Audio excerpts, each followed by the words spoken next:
ผ่านมือสูงค่ะมันในเสียนพี่น้องเขามาตัวไล่ตอนหนอเนาะไล่กรอบหนอต้นไม้ถ่ายไทยของว่าอินทผลัมนี่ครับเนาะ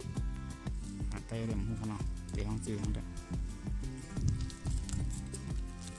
มันก็คาตีกรอบแน่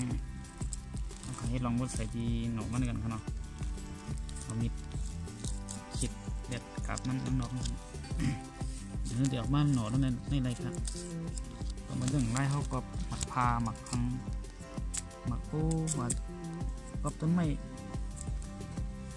ตั้งน้ำมันไหลครับเนาะเหมือนกันนะครับข้าวขามาเต้ยครับตีกรอบนั้นมีกลางไหลครับเนาะนี่เป็นหมักเป้าครับยีหมักเป้าดีต้องนำไว้เป็นน้ำยาไว้ครับเนาะ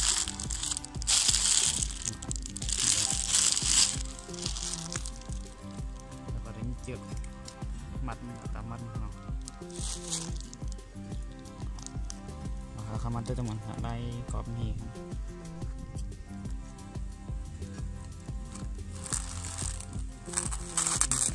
เอามีแจกให้ไหนครับเนาะ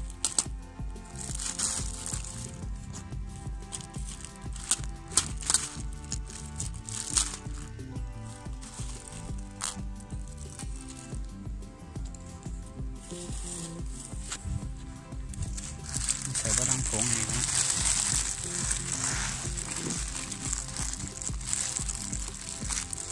เอาใส่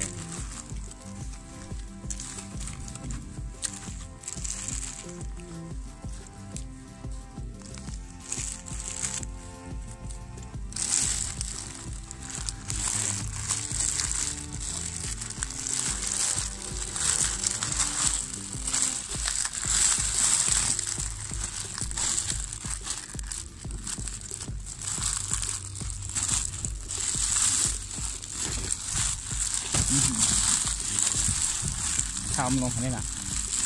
รวมไว้กันอีกอย่างไรเฮ้ยดูนะเอ็นอีกไว้จัง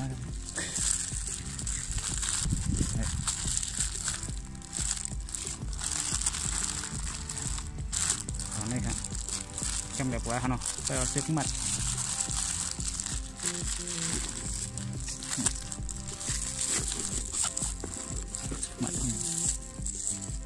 อะไรครับ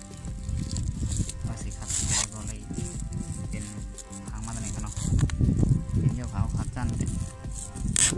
มีถงโขมาห่อทางจันครับเอาขาในครับเนี่ยโอ้ถงโกดตั้งนอกครับเนาะอย่าไปให้มันได้เสียงแบบจามโกหักออกเขาเนี่ย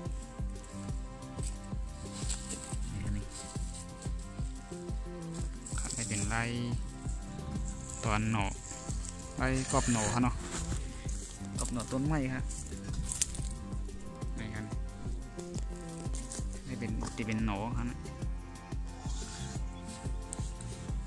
ครับก็ซื้อพี่น้องเขาสนใจนี่ก็จำกับกรอบด้วยครับเนาะมีนั่นไงมีเดี๋ยวมีหมักเป้าครับเนาะยืนหมักเป้าเจน้ำยาเจน้ำยิบไปค่ะเนาะใส่แล้วยา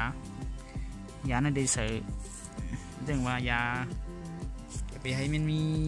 เชื้อราในค่ะเนาะเตรีย